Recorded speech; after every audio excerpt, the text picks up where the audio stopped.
Hello everyone, welcome to ZOE Home Inspired Living. I'm Rina. Even when I was still young and single, my favorite pastime was to go antiquing.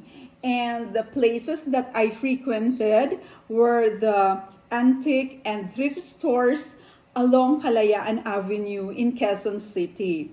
So after work, I would go there to relax, and I found so much pleasure just browsing around and picking up a few things for my apartment then.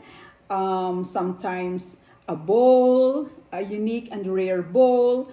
Sometimes I would find a set of plates whose design is really unique. And sometimes I would pick up a piece of vase.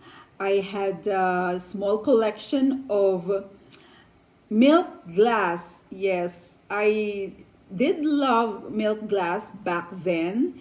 And sometimes just small decor for my apartment. There was a time I wasn't feeling well. I had a slight fever and body aches and pains, but I didn't want to rest at home. I was off work, but I wanted to go out. I wanted to go antiquing. And so I went to this favorite antique store of mine, which the owner I even befriended. And so I picked up a few things again for the house because I already had a house then. And I felt good. Even before I went back home, I already felt good. I forgot about my fever.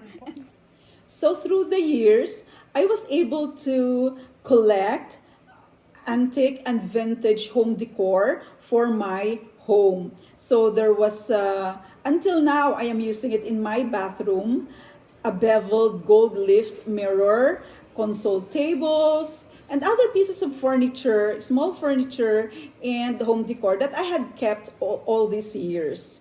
There's another story that I want to share. I already put up my own company, Acticam Marketing Corporation, and I'm going to put the link down below so that you can watch the story which I narrated regarding the history, the humble beginnings of my company. So back then, I was renting an apartment and I didn't have a car because I just left my previous work, my previous job, and I put up my own company.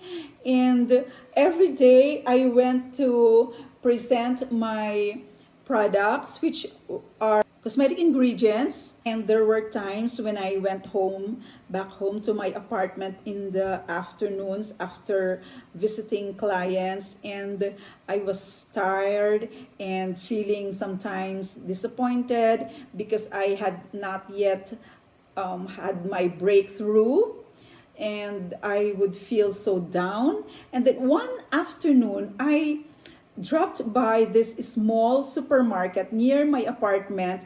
I didn't expect that at the bottom of a shelf of a portion of the supermarket that was not frequented by people, there were stacks of back issues, old and back issues of home and garden magazines. And they were so cheap, I bought them all. It made me so happy to bring home my haul of home and garden magazines. And I found comfort in browsing pictures upon pictures, page upon page of beautiful rooms and homes back then when there was still no internet. Not too long ago, there was this somebody whose house is near our office in Cainta, and she was having a estate sale. She has a very big house somewhere there in Tikling, Antipolo, and this lady who is older than me, she really resides in Paris, but from what I understood from our chats, she was stuck here because of the pandemic. But now she's leaving for Paris for good, and she was selling all her stuff, which were almost all from Paris. They are all vintage, mostly antique, and she was selling them all. Now, this lady is an arts dealer. She told me that she sells the paintings of both Filipino artists and French artists in Paris. That's how she makes her living. And she has interesting and unique items, antique items from Paris. Her house is full of them, and I was able to get a few because they were not cheap. I was able to haggle for lower prices, and I was able to get something from her. And so I'm going to present them to you now. Oh, before I forget, I wanted to mention that my favorite shows to watch on YouTube are, the couples. There are two couples that have YouTube channels. They are Japanese couples, but they live in Paris, and they love to going to the flea markets of Paris, and I love watching them. They go to flea markets and other places in France. There are other shows on YouTube that do that as well. They are Japanese women and couples, so they go to flea markets, and I just wish that I could go to Paris as well and visit these flea markets. So when I found this lady selling her stuff from France, from Paris in particular, oh, I was so excited to get a few of her old stuff. So here they are. I got from her these plates. These are quite heavy. They are scalloped dinner plates, and the color is taupe. Now, there is no back stamp because she explained to me, this lady explained to me that she got them from a shop in Paris. Those are artisan shops. The artists or the makers don't have their own names or company names, but they are artisans. So she got this from those kinds of shops in Paris. And I believe her because, as I had mentioned, I watch these videos on YouTube. The couples who go to these artisan shops of plates and other home decor, and really the home goods are not stamped or without any brand, but the quality is still good. So these are vintage. It's been with her for years, and they are quite heavy. And then there's another one, and these are salad plates or dessert plates, and they are of the same design as the top dinner plates. They have the same design along the rims. They are scalloped, and these are off-white. And also, some have back stamp, some have none. They have different back stamps. So you can, the seller explained to me that these artisan shops, the makers or the artists of the plates usually work for a big company as well, and then they sell their own products to these artisan shops. So sometimes there are back stamps, sometimes there is none. And this stack of plates is undeniably French because this is Limoges plates. It's also scalloped.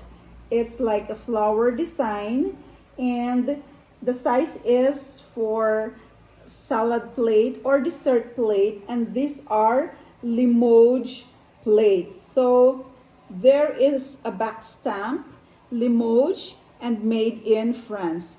I have a dozen of each, more or less a dozen of each design. So these Limoges plates are in pure white. And now I am going to set the table using my haul, these plates. And because my son loves the plates and he wants me to keep them, so I compromised. Maybe I'm going to sell half of it because our dining set is just for 6. So maybe I'm going to sell half of my plates haul. And another one that I got from her is this pair of antique bronze candelabra. These are really antique. And she told me that she got them from an auction house that she frequents in Paris. She told me the auction house in Paris, I forgot. And I cannot pronounce it. Anyway, so these are heavy, these are antique bronze candelabra, and they are quite heavy. And they show a patina, you know, that green thing.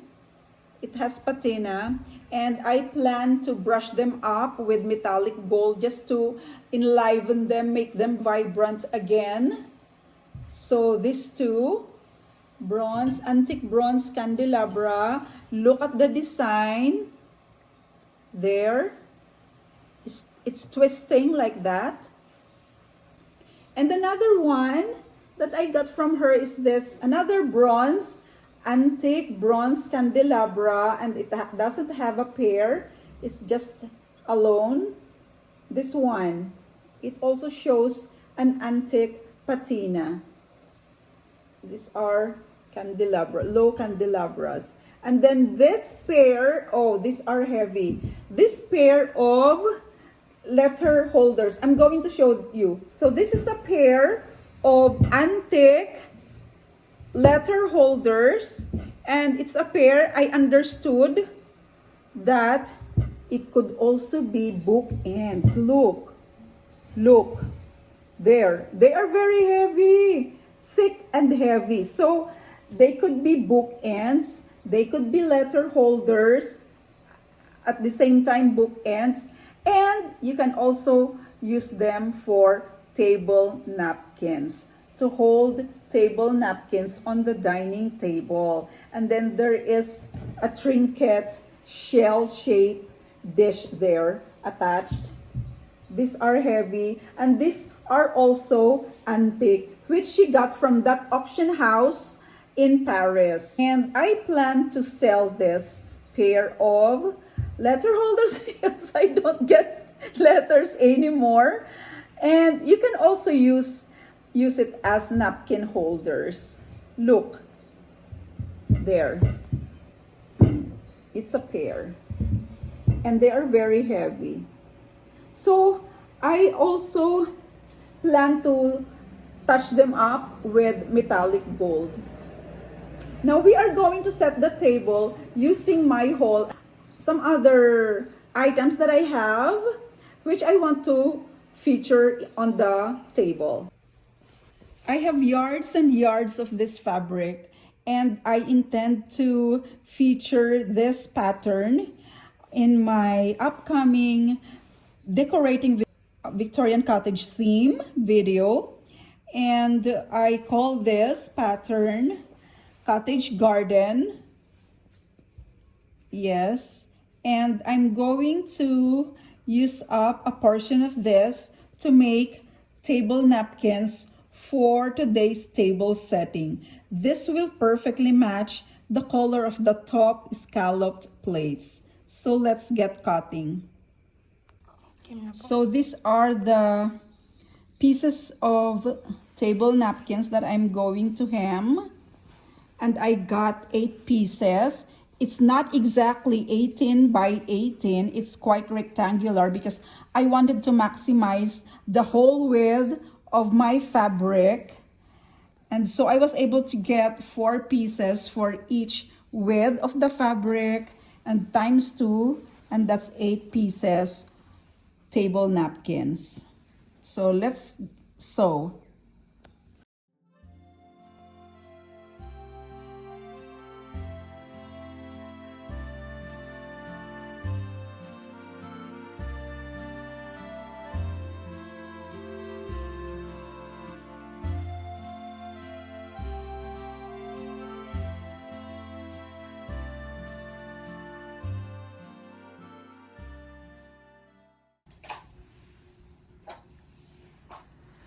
just following the contours. I am not really brushing them up to the ridges, the inside of the ridges, just to brighten it up.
Now we are going to set up the table using my Paris antique haul and a few other things from my latest antique finds. So let's get started.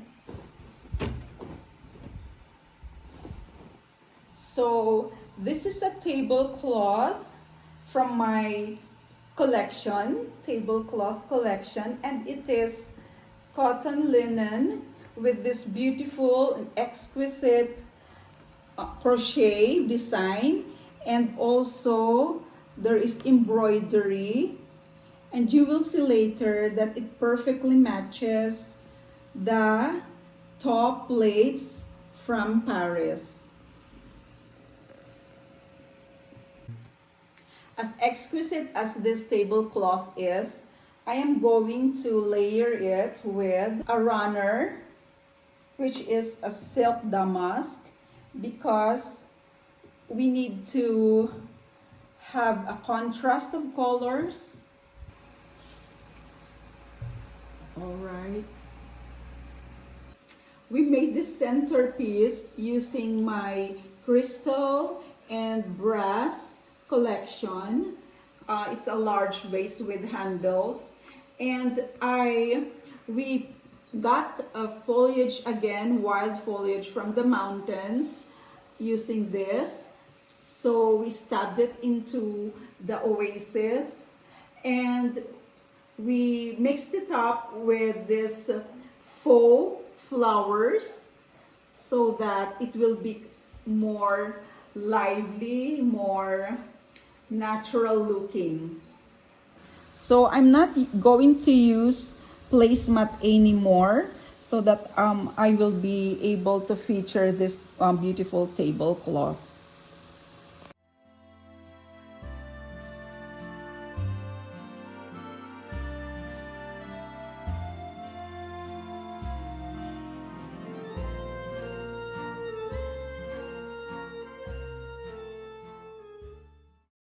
And this scalloped salad plates in off-white, also from my Paris haul. It's vintage from Paris. Will be perfect for this other plate here. So we are going to go around. We're going around to put them all on top.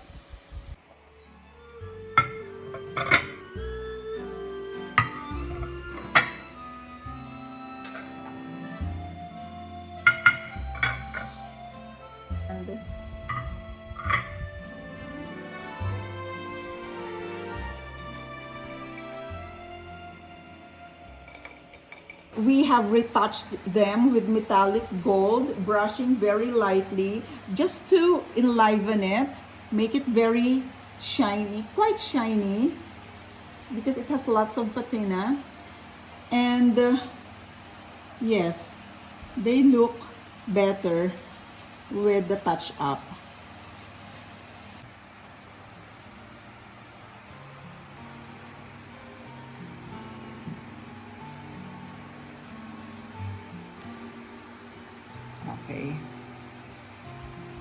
this one. I'm going to do it here. You are going to put it on the other side.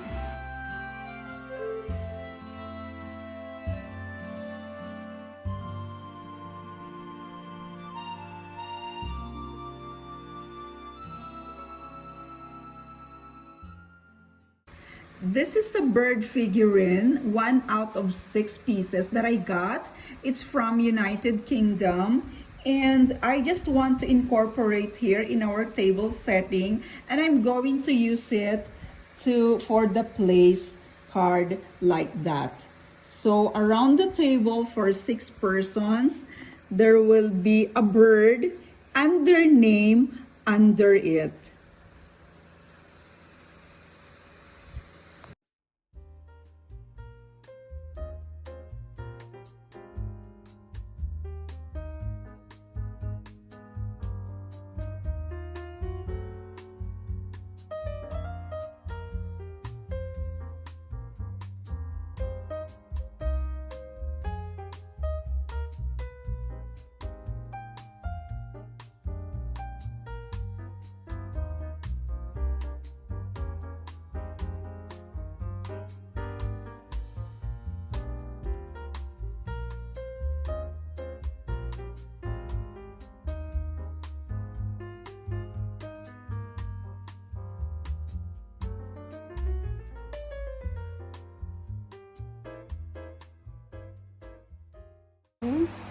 So these are the table napkins that I sewed, and I call the fabric, the design, Cottage Garden.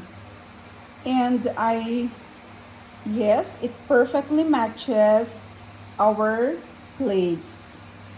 So it's like that. There.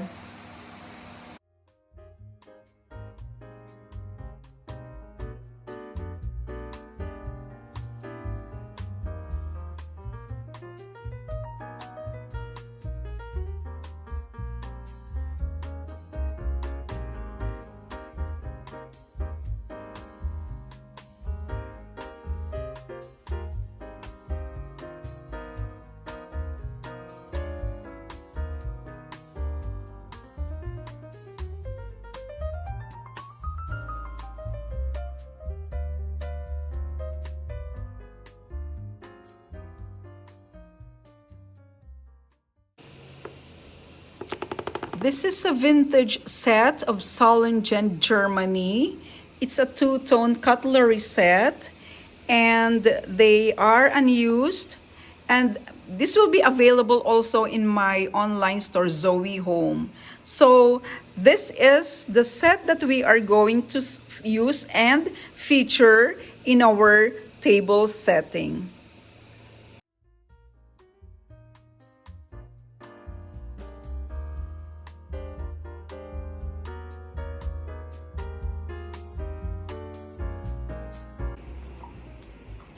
This is a vintage two-tone Solingen cutlery set, which I got from a estate sale. So there are 2 sets of this, but they are of different design. And we hold the contents of the whole house. They're Nara furniture. This is a different estate sale from the one that I mentioned before.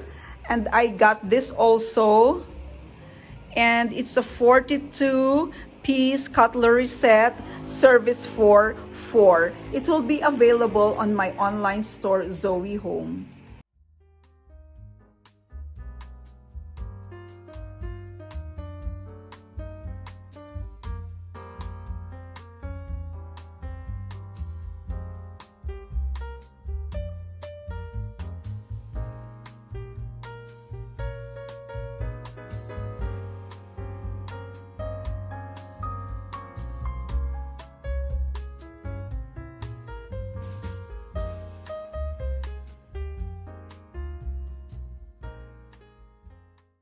So now we are going to use them for table napkin holders like this.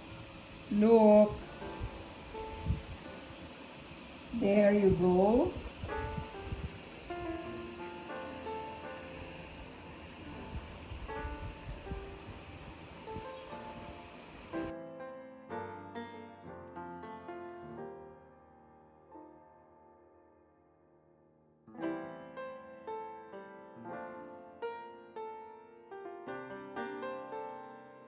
Look, it's a very neat napkin holder.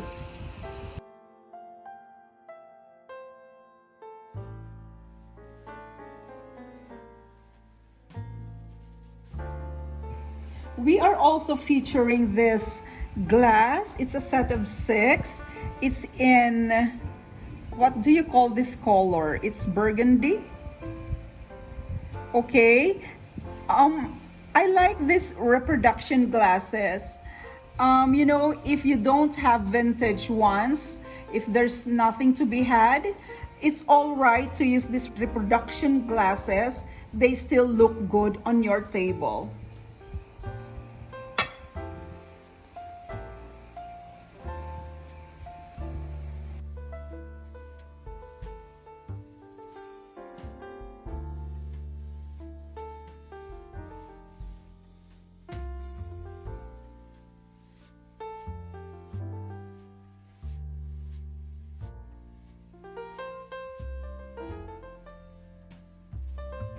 So that completes our table setting.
Thank you so much for watching.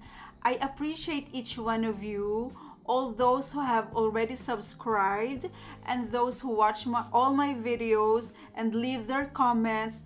Thank you from the bottom of my heart. You make my life more meaningful. God bless you and see you on next video.